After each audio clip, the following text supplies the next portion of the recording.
여러분, 지금부터 들으실 이야기는 세계적인 석학이 한국과 한국인에 대해 밝혀낸 놀라운 연구 결과입니다. 미국의 한 저명한 교수가 지난 20년 동안 다양한 나라와 민족을 분석하며 깊이 연구한 끝에 한 가지 충격적인 결론을 내렸습니다. 그것은 바로 21세기 미래를 이끌어 나갈 민족은 다름 아닌 바로 한국인이라는 사실입니다. 한국인은 도대체 어떠한 특별한 능력을 가지고 있기에 이 세계적 석학은 한국을 향해 이런 놀라운 예측을 하게 된 걸까요? 오늘 영상에서는 세계적인 명성을 가진 이 미국 교수가 이야기한 한국인의 숨겨진 잠재력과 특별한 능력을 여러분과 함께 자세히 살펴보겠습니다. 이 놀랍고 감동적인 이야기가 궁금하시다면 지금 바로 구독과 좋아요, 알림 설정 부탁드립니다. 그럼 본격적으로 시작합니다. 저는 미국의 한 대학에서 국제정치학을 가르치며 지난 20여 년간 전 세계 다양한 민족과 국가들의 발전 모델과 잠재력을 연구해 온 교수입니다. 제 연구의 주요 목적 중 하나는 21세기 이후 세계가 어떤 국가와 민족에 의해 주도될 것인지 명확히 밝혀내는 것이었죠. 솔직히 말씀드리자면 처음 연구를 시작할 때만 해도 한국은 제 연구의 중심에 있지 않았습니다. 사실 당시만 하더라도 한국이라는 나라는 동북아시아의 작은 나라, 경제적으로 성장한 나라 정도의 이미지가 전부였기 때문입니다. 오히려 제 연구 초창기에는 중국이나 일본, 혹은 오랜 세월 세계를 주도해온 서구 국가들에 더 많은 관심을 쏟았습니다. 하지만 연구가 깊어질수록 저는 제 생각이 완전히 틀렸다는 것을 깨닫게 되었습니다. 한국이라는 나라와 한국인이라는 민족이 지닌 특별한 능력과 잠재력이 얼마나 엄청난지를 알게 되었기 때문입니다. 제가 처음 한국인에 대해 본격적으로 관심을 갖게 된 계기는 2002년 한일 월드컵이었습니다. 당시 저는 학술대회 참석차 처음으로 한국을 방문했었는데 붉은 티셔츠를 입고 거리로 뛰쳐나와 자신들의 나라를 응원하는 수백만의 사람들을 보면서 큰 충격을 받았습니다. 전 세계의 다양한 나라를 방문하며 많은 국민들이 자신들의 국가를 응원하는 모습을 봤지만 한국인들이 보여준 그 압도적인 단결력과 열정은 다른 어느 나라에서도 본 적이 없는 수준이었습니다. 그때 저는 처음으로 이 민족의 잠재력이 도대체 어디에서 나오는지 궁금해졌습니다. 한국은 그때만 하더라도 경제적으로 급성장을 이루었지만 국제 정치적 영향력이나 문화적 파급력에 있어서는 여전히 제한적인 상태였습니다. 그런데도 불구하고 한국인들의 자신감과 에너지는 엄청났죠. 저는 이 점이 결코 우연이 아닐 거라 생각하며 본격적으로 한국이라는 나라와 한국인이라는 민족에 대한 연구를 시작하게 되었습니다. 이후 저는 한국의 역사적 배경과 문화적 특성, 그리고 교육 시스템 등을 철저히 분석하기 시작했습니다. 그리고 몇 가지 놀라운 사실을 발견할 수 있었죠. 제가 한국인의 특별한 능력을 연구하면서 발견한 놀라운 세 가지 특성을 말씀드리겠습니다. 이 특성들은 한국인이 미래의 세계를 이끌어갈 핵심적인 힘을 가지고 있다는 제 연구의 중심이기도 합니다. 첫 번째 능력은 바로 뛰어난 위기 대응력입니다. 제가 처음으로 이 능력을 인지한 것은 한국이 IMF 외환위기와 같은 큰 경제적 위기를 겪었을 때였습니다. 당시 한국은 국가 파산의 위기 속에서도 국민들이 자발적으로 금모으기 운동을 펼치는 등 집단적으로 단합하여 위기를 극복했습니다. 이는 다른 나라에서 쉽게 찾아볼 수 없는 국민 전체가 하나의 목표를 향해 움직이는 매우 특별한 현상이었습니다. 2020년 코로나19 팬데믹이 전 세계를 강타했을 때 한국의 위기 대응 능력은 다시 한번 빛을 발했습니다. 많은 나라들이 극단적인 봉쇄 조치를 택했을 때 한국은 효과적이고 빠른 검사 시스템과 철저한 역학조사를 통해 감염병을 통제했습니다. 특히 인상적이었던 것은 한국 국민들이 자발적으로 마스크를 착용하고 사회적 거리두기를 준수하며 높은 시민의식을 보여주었다는 점입니다. 제가 연구했던 많은 국가들 중 한국만큼 자율적이면서도 질서정연하게 위기를 극복한 나라는 없었습니다. 두 번째는 탁월한 창의성과 혁신 능력입니다. 저는 한국 기업들의 놀라운 기술 발전과 혁신 사례를 연구하면서 한국인들의 창의성에 깊이 감탄했습니다. 삼성, 현대차, LG와 같은 한국 기업들은 세계적인 경쟁력을 유지하기 위해 끊임없이 새로운 기술을 개발하고 빠르게 시장의 변화를 받아들입니다. 이는 한국 사회 특유의 빠른 변화에 적응하는 유연성 때문이었습니다. 예를 들어 한국의 삼성전자는 스마트폰과 반도체 분야에서 끊임없는 혁신을 이루며 세계 시장을 선도하고 있습니다.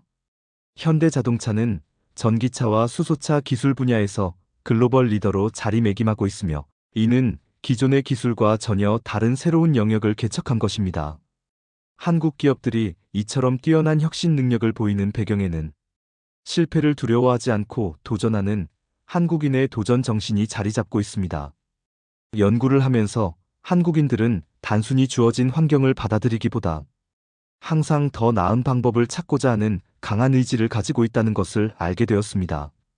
마지막 세 번째 능력은 세계적 수준의 교육열과 학습 능력입니다.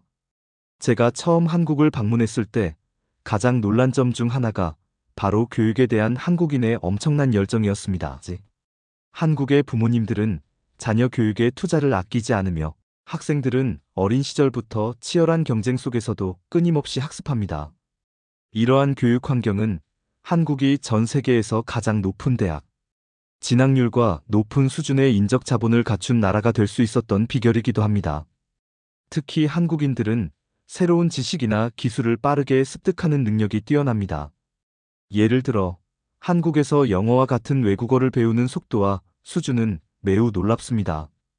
제가 강의를 진행했던 한국의 대학생들과 연구원들은 복잡한 개념이나 기술을 빠르게 이해하고 적용하는 모습을 자주 보여주었으며 이는 한국 사회가 가진 뛰어난 학습 능력을 보여주는 사례였습니다. 이 세 가지 특별한 능력, 즉 뛰어난 위기 대응력, 혁신적인 창의성, 그리고 강력한 교육열과 학습 능력은 한국이 앞으로 세계를 이끌어 나갈 중요한 원동력이 될 것입니다. 제가 연구하면서 한국인에게서 발견한 이러한 능력들은 단순히 개인적인 특성이나 문화적 특징을 넘어 글로벌 사회에서 요구되는 핵심 역량과도 깊이 연결되어 있습니다. 저는 이 능력들이 한국의 미래를 밝게 만들고 더 나아가 전 세계가 직면한 다양한 문제들을 해결하는데 결정적인 역할을 할 것이라고 믿고 있습니다. 제가 한국을 연구한 지 벌써 18년이 훌쩍 지났습니다. 처음엔 단순히 경제적 기적을 이룬 한 나라가 궁금했을 뿐이었습니다. 그러나 시간이 지날수록 한국이라는 나라는 단지 빠르게 성장한 나라를 넘어서 전 세계가 주목해야 할 새로운 인간상을 보여주고 있다는 확신을 가지게 되었습니다. 특히 제가 요즘 들어 가장 많이 고민하는 주제가 있다면 바로 21세기 이후의 인류는 어떤 가치로 세상을 이끌어갈 것인가? 라는 질문입니다. 그리고 이 질문의 해답을 저는 놀랍게도 한국인에게서 찾았습니다. 기술이 고도로 발달한 지금, 우리는 인공지능, 로봇, 자동화, 그리고 초고가적 연결망 속에서 살아갑니다.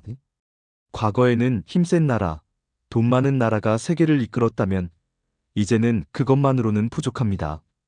인류는 이제 정서적 리더십과 문화적 연결, 창의적 융합이 가능한 집단을 필요로 하고 있습니다. 그리고 이 모든 자질을 복합적으로 갖춘 민족이 있다면 저는 주저없이 한국인을 지목하겠습니다. 먼저 한국인의 감정적 공감 능력은 단순한 친절이나 예의의 문제가 아닙니다. 이는 인류의 정서적 리더십을 가능케 하는 본질적인 자질입니다. 전 세계 어디에서도 보기 드물게 타인의 아픔을 자신의 일처럼 느끼고 행동하는 문화. 이건 단순한 배려가 아닙니다. 제가 주목한 것은 적극적인 감정 공유였습니다. 태안기름 유출 사고 당시 100만 명이 넘는 자원봉사자가 자발적으로 몰려든 사례, 팬데믹 초기 마스크를 나누고 방역에 협조했던 국민적 단합, 그리고 평범한 시민들이 공공의 문제에 나서서 내 일처럼 해결하는 모습. 이건 단순한 문화적 특징이 아니라 다가올 AI 시대, 인간 고유의 역할을 지킬 수 있는 감성지능의 실체입니다. 둘째, 한국인의 융합적 사고력은 미래의 복잡성 해결에 매우 중요한 자산입니다. 기존의 방식대로만 사고하지 않고 관계 속에서 판단하고 다면적인 시선을 유지하면서도 목표에 도달하는 유연한 사고방식. 이건 오히려 서구의 개인주의 시스템에서는 보기 힘든 특성입니다. 저는 이를 감성 기반의 실용주의라고 표현합니다. 자신보다 공동체의 이익을 고려하지만 동시에 효율적인 해결을 추구하는 절묘한 균형 감각. 한국 사회 곳곳에 깃든 이 능력은 앞으로 디지털 문명과 문화 문명이 충돌할 때 그 사이를 잇는 연결고리가 될 수 있습니다. 셋째, 한국인의 문화 생산 능력, 특히 참여형 창조성은 앞으로의 세계가 갈망할 새로운 가치입니다. 단순히 콘텐츠를 소비하는 데 그치지 않고 스스로 나서서 번역하고 공유하고 때로는 페니 마케팅까지 자발적으로 해내는 모습은 사실상 글로벌 집단 창의력의 실험이자 성공 사례입니다. 이것이 가능한 이유는 한국인 특유의 나 하나가 모두를 움직일 수 있다는 신념 때문이 아닐까 생각합니다. 이건 민주주의의 가장 이상적인 형태입니다. 거대한 플랫폼 없이도 국경을 넘어 수백만이 연결되는 네트워크의 자발적 리더십. 그건 곧 새로운 시대의 시민성이기도 합니다. 이제 중요한 질문이 남습니다. 그렇다면 한국인은 앞으로 어떤 가치를 세계에 제공하게 될 것인가? 저는 이렇게 생각합니다. 한국은 단지 경제나 기술을 수출하는 나라가 아닙니다. 사회적 감수성과 창의성을 어떻게 결합해야 하는가라는 인류의 난제를 푸는 열쇠를 쥔 집단입니다. 첨단 기술이 모든 걸 자동화하고 있는 지금, 인간만이 할 수 있는 일은 공감하고, 이해하고, 연결하고, 감동을 주는 일입니다. 바로 이 지점에서 한국인은 독보적인 가치를 지닙니다. 한국인의 정체성은 함께 살아가는 법을 알고 있다는 점입니다. 경쟁 속에서도 연대할 줄 알고 위기 앞에서는 놀라운 결속을 보여줍니다. 이런 집단은 갈수록 파편화되고 고립되어가는 글로벌 사회에 새로운 희망을 줄 수 있습니다. 저는 종종 제 동료들에게 묻습니다. 왜 우리는 아직도 미래를 미국이나 유럽에서만 찾으려 할까? 지금 세계에서 가장 빠르게 변화를 주도하면서도 인간다움을 잃지 않고 있는 민족이 있는데 말이야. 그들이 멈칫하며 답을 못할 때 저는 조용히 말합니다. 나는 한국에서 미래를 본다. 이제는 단순한 경제적 성장, 군사적 힘, 정치적 영향력을 넘어 사람을 어떻게 이해하고 함께 살아갈 것인가가 그 나라의 진짜 실력이 되는 시대가 도래하고 있습니다. 그리고 이 미래의 물음에 가장 가까운 답을 가지고 있는 민족이 있다면 저는 자신 있게 말할 수 있습니다. 바로 한국인입니다. 이렇게 제 이야기를 끝까지 들어주셔서 감사합니다. 처음 한국을 연구하기 시작했을 땐 단지 하나의 흥미로운 사례로만 여겼습니다.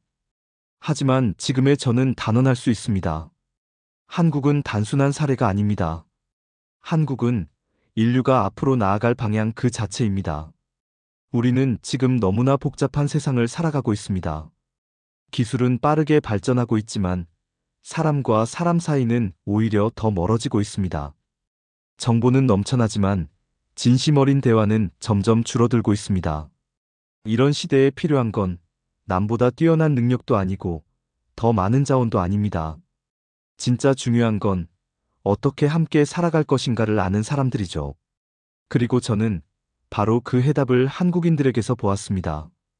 당신들이 가진 따뜻한 오지랖, 당신들이 가진 창의적인 융합 감각, 그리고 무엇보다도 당신들이 보여주는 위기 앞의 단결력. 이건 단순한 민족적 특성이 아니라 다가올 세상의 리더십의 본질입니다. 혹시 지금 이 영상을 보며 내가 뭐가 대단하다고? 나는 그냥 평범한 사람인데. 이렇게 생각하시는 분들이 있을지도 모르겠습니다. 하지만 저는 감히 말씀드리고 싶습니다. 당신이 가진 평범함이야말로 세계가 아직 갖추지 못한 가장 특별한 가능성입니다. 오늘도 누군가를 위해 마음 써주고 작은 불의에 분노할 줄 알고 멀리 있는 고통에도 연대하는 그 마음. 지금 이 시대가 가장 필요로 하는 능력입니다. 앞으로의 세계는 더 이상 강한 나라가 주도하지 않습니다. 앞으로는 깊이 있는 나라가 이끌게 될 것입니다. 그리고 저는 믿습니다. 그 중심에는 바로 한국이 있을 것입니다. 이건 단지 저 한 사람의 소견이 아닙니다. 전 세계 수많은 학자들이, 정책가들이, 문화연구자들이 이제 하나둘씩 한국이라는 이름에 진심으로 주목하고 있습니다. 마지막으로 이 시대의 진정한 리더는 지시하는 사람이 아니라 연결하는 사람입니다. 그런 의미에서 한국인은 이미 오래전부터 리더로서의 자질을 증명해 왔습니다. 그러니 자신감을 가지세요. 그리고 자신이 누구인지, 이 시대를 어떻게 살아가야 할지 스스로에게 묻고 스스로 답을 만들어 가세요. 왜냐하면 지금 세계는 한국인을 기다리고 있으니까요. 감사합니다. 그리고 한국이라는 이 놀라운 나라를 저는 앞으로도 계속 응원할 것입니다. 오늘 우리가 함께 살펴본 이야기 어떠셨나요? 세계를 무대로 활약하는 수많은 민족들 속에서 한국인은 분명 그 누구도 따라할 수 없는 특별한 가능성을 품고 있다는 걸 느끼셨을 겁니다. 이건 단지 외국 학자들이 내리는 평가가 아닙니다. 수많은 위기 속에서도 꿋꿋하게 버텨내고 새로운 길을 개척해온 바로 여러분, 한국인의 역사와 삶 그 자체가 증명해주는 진실이죠. 앞으로의 세상은 단순히 강한 나라, 큰 나라만이 주도하는 시대가 아닙니다. 깊이 있는 문화, 따뜻한 연대, 창의적인 문제 해결 능력이야말로 전 세계가 가장 주목하는 새로운 리더십의 조건입니다. 그리고 바로 그 기준을 한국인이 이미 온몸으로 보여주고 있습니다. 지금 영상을 보고 있는 당신, 평범한 하루를 살아가고 있을지라도 그 안에 담긴 공감, 배려, 열정, 책임감은 이 시대가 가장 필요로 하는 소중한 가치입니다. 세상은 변화하고 있습니다. 그리고 그 변화의 중심에는 바로 한국인 그리고 당신이 있습니다. 앞으로도 한국인의 가능성과 따뜻한 이야기를 계속 전해드릴게요. 오늘 영상이 조금이라도 의미 있었다면 좋아요와 구독 그리고 알림 설정 잊지 말아주세요. 여러분의 응원이 더 많은 사람들에게 이 따뜻한 메시지를 전할 수 있도록 도와줍니다.